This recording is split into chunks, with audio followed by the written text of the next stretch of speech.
kind of fucking zesty. How's it going, fish fam? Welcome back to a brand new video. If this is your first time checking out the channel, what's up? My name is Gabe. You can also find me at SpartnFish pretty much everywhere on the internet. We are now 7, 8 months I've been watching One Piece for, and I have finally finished Alabasta or Alabasta I never know with One Piece if I'm like 100% in the wrong or not, because I'll get like 2 people who will correct me on something, and then like a flood of people who will be like, nobody cares, loser, and then everyone else will, then I'll have like 3 or 4 people who will just be like, no, actually that first guy was right, you're all idiots. But for those of you who have been subbed for a while, you may have seen my first review video when I finished up the East Blue, and if you're new, then, I don't know, go watch that video after you're done watching this one. It's a pretty good way of getting like my perspective on the episodes I've watched so far without having to necessarily go and watch all of the episode reactions if that's, you know, not really your cup of tea. Pinky up. I'm gonna try my best to just go through everything in chronological order and talk about what, for me, were, you know, the best moments of the saga. Are you guys, I said saga, I didn't say arc, I said the proper fucking terminology, so all the One Piece yappers can just, you know. So at the start of the saga, we meet our new best friend, this whale. We get to learn a bit more about how the Grand Line actually functions. And all the while, we are having this like super weird Jonah and the Whale, Pinocchio Season 1 Attack on Titan type fight inside this giant whale that at this point is basically half machine. It's a cyborg whale. Because we have like Budget Master Roshi who lives inside of this whale. He's not been able to get Laboon to stop whacking his own fucking noggin against this cliff for the past like 30 years. It's also in this same set of episodes that we get introduced to Baroque Works.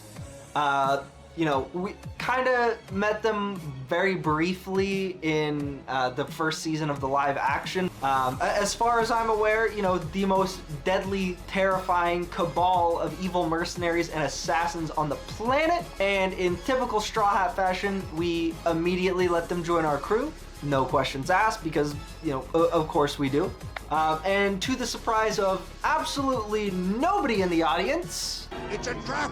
So we spend the whole day drinking and partying, except for 2 of the crewmates. Nami, you know, obviously she pretends to get shit-faced, so she can steal shit, because Nami. And then we have Zoro. This situation leads to actually one of my favorite moments in this section of the arc. I'm sure that's kind of true for a lot of you, but Whiskey Peak was fucking peak. Now, I know that this has probably been said a billion times by other reactors or One Piece watchers or readers. I was not expecting there to be like a whole 1 versus 100 type moment with Zoro, but what we got was fucking incredible. And in all honesty, my favorite part of this whole sequence was not even the fight itself. Don't get me wrong, I loved seeing Zoro fight a muscle mommy in a nun costume who used like a cross as a gun. My favorite part of the whole Whiskey Peak arc is actually not the whole like big fight sequence that Zoro has where he's soloing a bunch of members of Baroque Works. It's actually the big reveal that Zoro is not in fact a lazy piece of shit. Holy shit. Zoro napping all day actually comes back into play. The fact that Zoro had a fucking long nap while everyone else was working actually makes sense. We spent like the past 2 episodes with everyone else kind of running around the ship doing shit, and Zoro's just asleep the whole time. The implication kind of being like, you know, he doesn't really pull his fair share. But in reality, the reason that he's sleeping during the day is because he stays awake the whole night. And I can't explain why, but this moment is just so fucking cool See Zoro like systematically tear apart the members of Baroque Works, who are, again, in theory, some of the most dangerous assassins and mercenaries on the planet.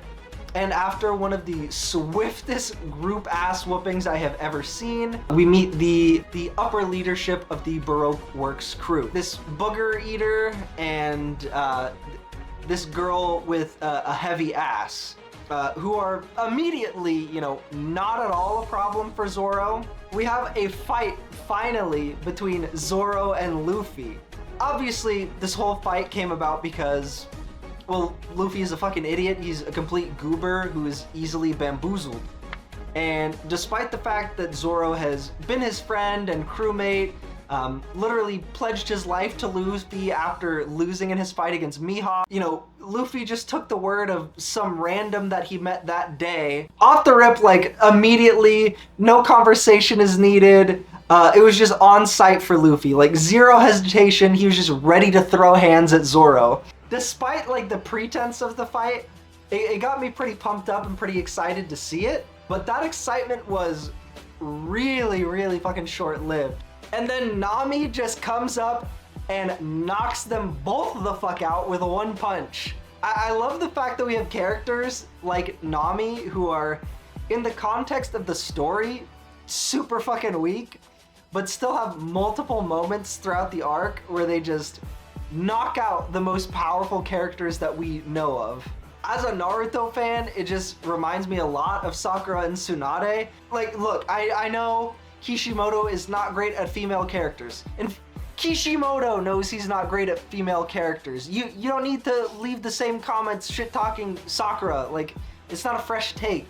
And speaking of female characters, Whiskey Peak is also the moment when we get introduced to my favorite female character in all of One Piece, and from my understanding, a lot of people's favorite characters in One Piece, Miss All Sunday, my golden-skinned goddess. Out of curiosity, as I'm kind of like going through this right now, have they announced who's playing her in the live action yet? Because if so, let me know in the comments. Also, I'm curious for like any of you who are just like anime only watchers or, you know, manga readers. I really enjoyed the live action personally, and I was planning on doing a reaction for like season 2 once it is out. So let me know if that's something that you guys would be interested in. Look, this is peak cinema. This is the best outfit an anime character has ever had, and I cannot express to you how immeasurably disappointed I was at the fact that the arc ended with her dressed like an assistant manager at a Red Lobster. Let's not get too far ahead of ourselves. We still haven't even talked about the second island we find ourselves on. Is the first time we really... What? Leo, tell them all about the second island we find. Well, I will tell them about the second island we find. The second island we find ourselves on is also kind of the first time we get to see how diverse, like, the world of One Piece is. Like, sure, okay. Like, we've seen fishmen, but to me personally, that just kind of made sense. Like, it's a big water planet, so natural course of evolution, and it's the first time we come to realize that there's like this insane level of diversity and like different microbiomes and development levels across the different islands. Like, Little Garden is not only home to two of the biggest, baddest badasses on the planet, but also it has this weird, like, geothermal situation happening where there's constant volcanic eruptions, and we have, like, dinosaurs, like fucking dinosaurs, like stegosauruses and shit, bronchiosauruses, fucking triceratops, like from the land before time type shit. And also apparently there's some like ancient ass bacteria carrying a prehistoric cousin of COVID, because that damn near kills Nami after they leave the island. But the dinosaurs and bacteria are not the only things on Little Garden that are like trying to kill our crew. And no, I obviously do not mean Dory and Brogy. They are cool as hell and honestly some of my favorite side characters that we've met in our journey. No, I am talking about these 4 pieces of shit. While our crew is like having a good old time, hanging out with our new pals, you know, chilling, maxing, relaxing, shooting some b-ball, Mr. 3 is one example of my belief that most of the villains in this show are just like needlessly comically evil for no reason. And I hear you, Ultimate Gamer. I can sense you typing in the comment section right now. Man, but as if they had a bounty on them, that's why he's going after... Listen, I don't care for the cut of their jib. And to be honest, if you defend them in the comments, I don't care for the cut of your jib either. That being said, you know, Mr. 3 came up with a tremendous strategy that, you know, it worked out. That doesn't make it cool, but in the end, that strategy did not help them at all. And, you know, I don't want to get too far ahead of myself because I'm not trying to skip over my favorite part of the whole Little Garden arc. You know, Dory, regardless of just being blown up from the inside, still goes to fight Brogy in what can only be described as like the most insane instance of like bravery. And Mr. 3 basically fixed the fight and then spent the rest of the episode monologuing at Luffy, which more than anything was just getting me excited to see Luffy beat his ass. So Mr. 3 basically turned the whole island into some sort of like knockoff Madame Tussauds. You know, most of the crew becomes wax sculptures and they're just being left to like slowly suffocate over time by breathing in wax and having like their internal organs be caked with wax. And, you know, but at least Zoro had like a good plan for getting out of this situation. Lawrence! Oh, what are you doing? You know, all jokes aside, this is a really interesting fight sequence. We have Luffy showing up to save the crew, basically being useless against the like Mr. 3 Miss Golden Week combo. And it's only because Usopp and Karu are able to basically outrun Mr. 5 that Luffy is able to actually, you know, gain the upper hand, fight back, and then we just end up getting this whole montage of our crew just going apeshit and beating the brakes off of all the Baroque work members. Where the fuck is Sanji this whole time, you may be wondering? Well, basically since we landed on this island, Sanji has just been mindlessly meandering around in the woods trying to get big meat. While the whole crew is fighting for their lives, Sanji finds Baroque Works' secret base, just happens to stumble upon it, and is able to convince Crocodile that the crew is dead. And then he commits like such brutal acts of animal abuse that, you know, realistically, PETA should be sent to stop this man. Finally, our crew is able to leave Little Garden, but not before they're once again eaten by a big-ass sea creature. And then the giants do some sort of like combined energy Kamehameha spirit bomb type thing and just blow a hole straight through this big-ass goldfish. And then that brings us to Drum Island. I knew this was going to be a good arc because once I started watching like the Alabasta Saga, my cousin would text me like once a week almost, asking if I had started Drum Island yet. And let me just say, it did not disappoint. Unlike my cousin, Zach, how come whenever we visit, we never hold hands and just kiss anymore? This is so fucking stupid. Anyways, the way this arc starts is kind of insane. First off, we have this absolute freak just standing there in the middle of the ocean. But uh-oh, idiot, stupid subscriber slash future subscriber slash Japanese view bot. He's not actually standing on the water. You're just an idiot. He's standing on a submarine. To be more accurate, he's actually standing on this asshole's submarine. This guy is one of the worst characters in One Piece. I don't mean he's like, you know, a badly designed character or, you know, he's poorly written or something like that. I mean, he is just a flat out horrible fucking human being. His first intro to our crew, he just starts eating our fucking boat. Like, we just got that as a gift from our little sugar mama. So, obviously, Luffy gets pretty pissed off and just throws this dude who knows how far in a random direction while we're in the middle of the ocean. Well, apparently he must land on another submarine, because despite there being nothing seemingly for miles, he does not randomly drown in the ocean, despite the fact that, once again, for the 1 billionth time, a Devil Fruit user is being thrown into the ocean. I still don't get why Oda even made that rule that they can't, like, why? Because it never actually seems to apply unless they're like enforcing it on Luffy when we're in the middle of a big fight. Like, it seems to be that's the only instance where it actually comes into play. That being said, we do eventually make our way to Drum Island, and Vivi is immediately shot and killed.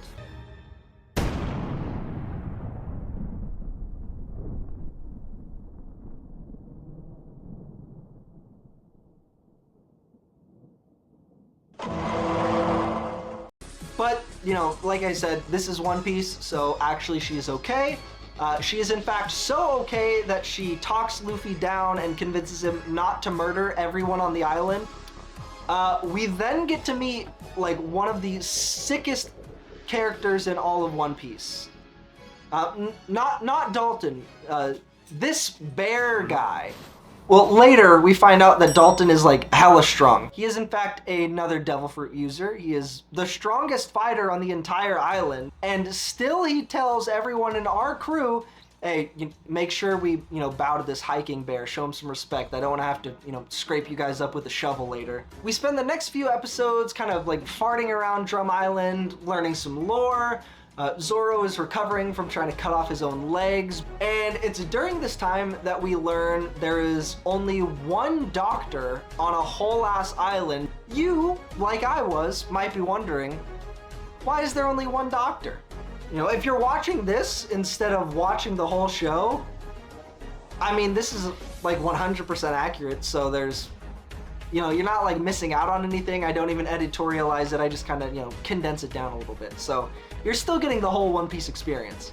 This fucking guy that Luffy threw sky high is actually the king of Drum Island. And as king, he decided it would be best if we did socialized medicine, which is great in most cases, but terrible in this one. He kept the 20 best doctors in the country and made them his personal doctors, and then killed or banished or, hunted like wild pigeons all the rest of the other doctors.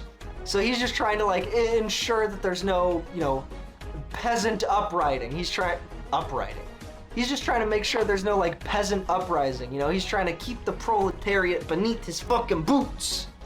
He wants them to have to come to him, say things like, oh, I love you, King Wapol. Oh, you have such a powerful jaw. Have you been mewing? Oh, you look like, oh, if the Crimson Chin were 4 feet shorter, you look so cute. I love you so much. Please, can I get some Tylenol? Please, Poppy. And then the country gets attacked, and Wapol just said, screw you guys. I'm taking my doctors and I'm becoming a pirate. Then he gets lost at sea because, once again, he is a dumbass and didn't even have a log pose for his own island. So eventually, Wapol makes it back to the island. A bunch of sort of random fights break out, between doctors, citizens, Straw Hat members, Wapol's, like, loyalist army men, just breaking out all over the place. And then we get the world's like most insane rock climbing scene. I'm not even joking when I say this, but Luffy makes, Tom Cruise, Mission Impossible 2, and Alex Honnold doing his whole documentary, like they look like bitches compared to Luffy. But despite the insane level of injury that he's going through to climb up this mountain, all he cares about is making sure his friends get taken care of.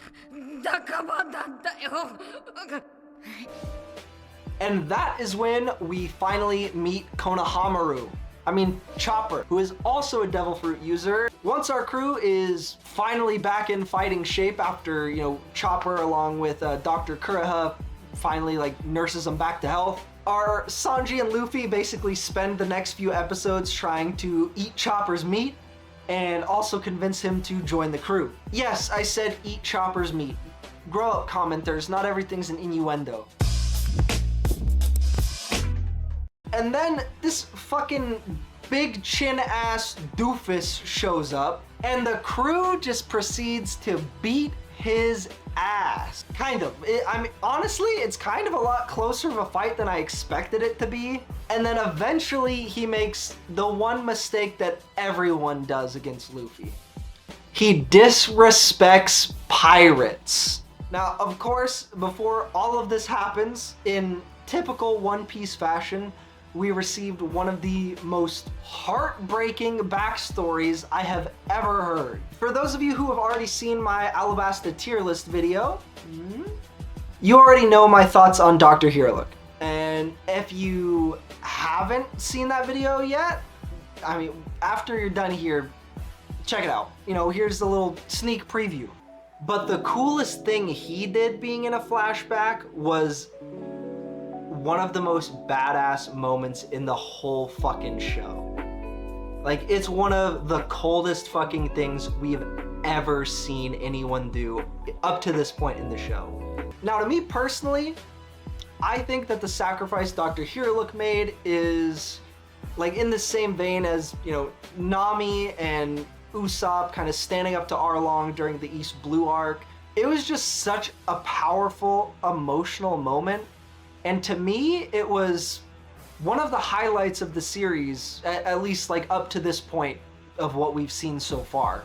So to see Wapol try to destroy the symbol of that memory by blowing up Heroic's flag because it is in some way like tarnishing his own sense of vanity is absolutely fucking gross.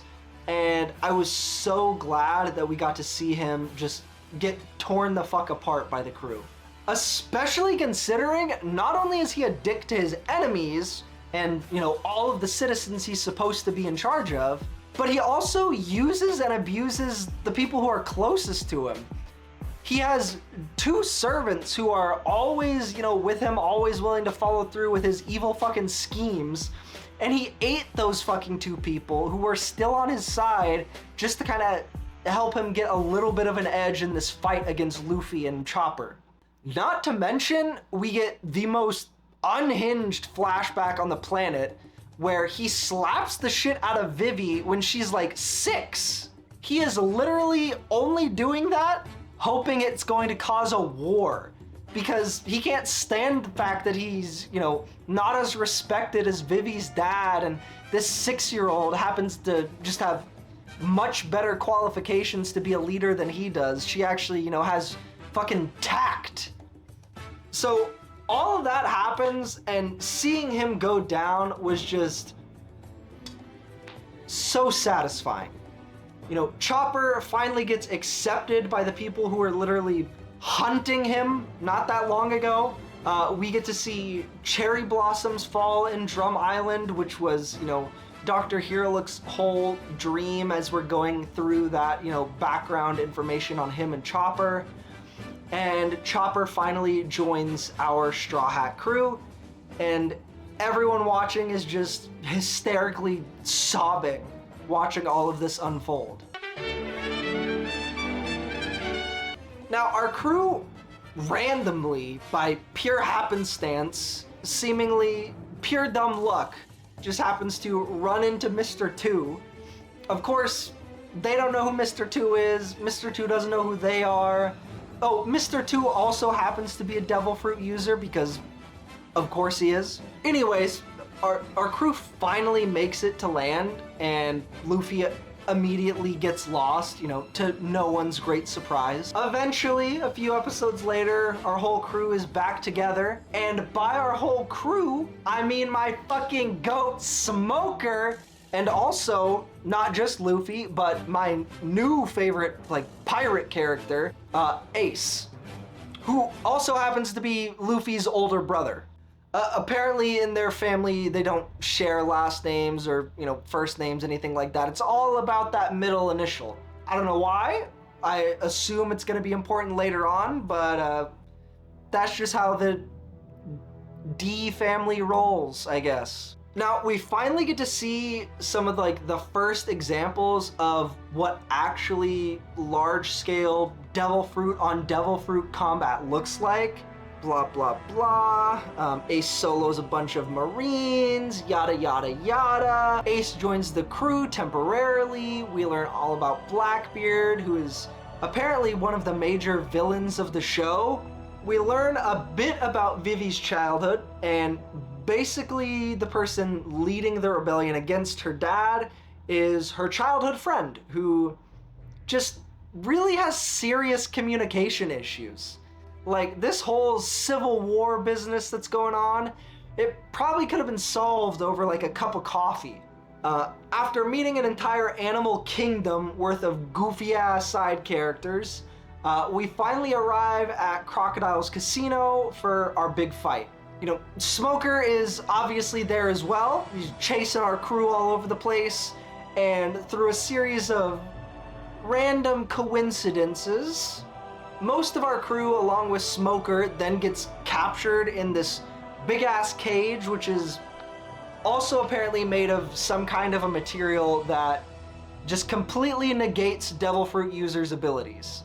Then we have Crocodile doing like this evil James Bond villain like type monologue, and then in typical Bond villain fashion, he threatens to have them eaten by crocodiles. Bananas attached to crocodiles. But uh-oh, guess what? Our crew can also do goofy-ass villain monologues. One of my favorite moments from this entire saga, not just the Alabasta arc, but the whole saga that's going on over this, you know, selection of episodes, is my boy Sanji just calling Crocodile on the phone, shit-talking him, and just saying, hey, bring your ass outside, you're gonna catch these hands. Bro, that shit had me geeking out. Now, eventually, we get the fight that has been built up for like the past, I don't know, 60 episodes? Hi. Bro, Luffy's on demon time this episode. I'm gonna put you down, bro. It's finally time for Crocodile versus Luffy. Now, we got them in their separate corners, the gloves are on, the bell dings, and Luffy gets fucked up viciously with a quickness.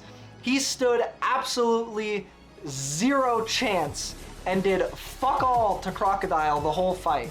Luckily, Crocodile has no clue that his right-hand man slash cowgirl slash love of my life actually does not want to be a mob boss who rules the world. She ends up actually helping Luffy. Meanwhile, while all this is going on, Mr. 2 is inciting a violent insurrection that is marching on the capital. They make the one mistake that I, along with everyone else, knew would come back to bite them in the ass. The little boy! Let's go! The biggest mistake Baroque Works made. Not killing this fucking kid. And now we get to the part, dear viewer, where I get the most complaints in the comments. The part where I badmouth Usopp. While all the armies are fighting inside the city, our crew is having multiple battles all over the place. We have Usopp and Chopper versus Miss Merry Christmas, aka, Shia LaBeouf, aka Stanley Yelnats, aka the guy from Holes. And with her, she has, of course, Mr. 4 and Air Bud. The rules don't say that a gun dog can't play baseball. So Sanji is fighting Mr. 2, Nami is fighting Paula, who is the first Dami Mommy that we've had introduced in One Piece, and Zoro is squared off against Daz Bones, sickest name in the series so far. Now Usopp, listen, me and him are going to have a very complex relationship. What you guys need to understand is that my favorite characters in movies, TV, anime, comics, My favorite characters are just the regular ass dudes who are put into crazy situations and just tough it out and like train their own natural abilities. You know, like Oliver Queen, Red Riot, Robin, fucking Terran from the Black Cauldron. Like, these are the type of characters I like. He is just so selective. He always has this willingness and this drive inside of him, but he just so rarely shows it, and it makes it really hard to root for him when he does, because the intervals between, like, we have to push him so far to see him take these leaps. Honestly, at this point, you know, I know we're still early on into the story, but it feels ridiculous that he has to get pushed to a point where, you know, he literally should have died already before he's willing to actually like stand up for himself. Okay, listen, I've already been recording for over an hour. This video is getting really fucking long, so I'm gonna kind of start speeding through some stuff. The Sanji Mr. 2 fight is incredible. It is my favorite fight choreography we've had so far in the show. That being said, the fact that Sanji spared Mr. 2 leads to this weird friendship between their crews is goofy as hell. The guy is helping to overthrow a country and has purposefully caused the deaths of thousands and did it all with a smile on his face. Nami winning her fight against Paula was fun, despite how super goofy it was. I really like the scene between her and Usopp where the two of them just kind of lament the fact that they're both hella weak by comparison. And we had Zoro get his like mid-fight aha moment, flashing back to like losing to Mihawk and, you know, all these years later finally understanding what his teacher meant about, you know, cutting nothing. Like, it was just so poetic, and I really hope this does not become a thing like Usopp where he has to get pushed to these extreme limits to be able to achieve this mental state in the future. I mean, I hope that for Usopp too, but for Zoro, at least right now, that seems to be like more attainable. Now, I know what you're thinking. What the fuck has Crocodile been doing all this time? He crucified Cobra, pretty much did nothing, while all of Cobra's elite guards basically just kind of beat their own ass until eventually... Wait, is that Pell? Pell with Luffy? I'm fucking dead, dude. Luffy has been cured of the hole in his chest by eating meat, and so he fights Crocodile. This time, though, he has a little trick up his sleeve. It's got the supercharger power pack. Supercharges and fills up fast. It's a small looking token with a big time blast. And it seems to be like a really good strategy until Cobra just like sucks him dry and Luffy loses again. Crocodile kind of runs away after Cobra and Robin. You know, Luffy is chasing down Crocodile and Cobra and Robin. The rest of the crew is running around trying to find a bomb. I mentioned before, Crocodile is a Bond villain. So with that in mind, he does some of the most Bond villain type shit. He literally gives the crew a countdown to doomsday clock when a bomb somewhere nearby is going to detonate and kill both armies. He did not need to say all of that. He could have just kept it to himself and they would have never been able to find it, but you know, of course, just in the nick of time, the crew stopped the bomb. There. No fucking way, dude! And by stop the bomb, I mean they absolutely did not stop the bomb. The only reason they are alive is because of this guy right here. And I, watching this scene, was just completely fucking stunned. One Piece had finally done it. A named character was dying, and it wasn't just in a flashback. It damn near brought a tear to my eye. I could not believe it was happening as I was watching it.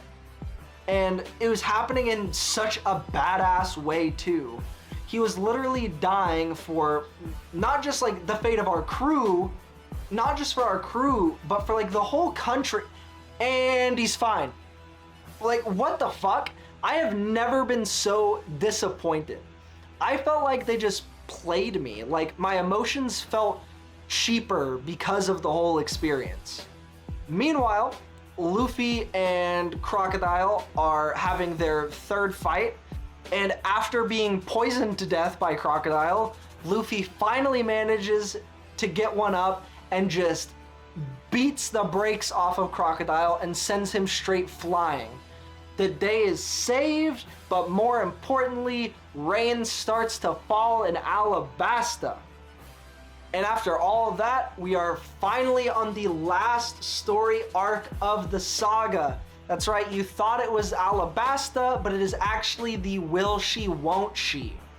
I was not 11 the first time I saw this arc, so I knew Vivi was going to stay in Alabasta. But getting that final scene of them all saying goodbye to each other, you know, for who knows how long, and knowing that they're not allowed to like actually communicate with each other, the only way that they can really convey any sort of feelings to Vivi is just by holding up their arms and, you know, sort of flashing the symbol of their friendship. Everyone, put your hands together, and I'll mark us with a special sign.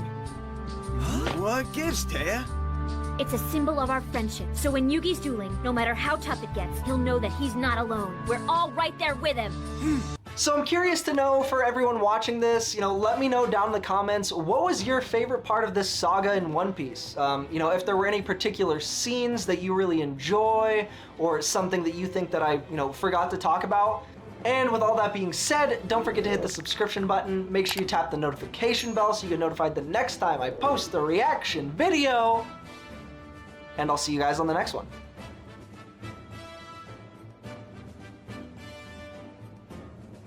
And I forgot to mention when I was recording this earlier that Robin also joins the crew, and we still need a musician, but we have 7 members of the crew. Okay.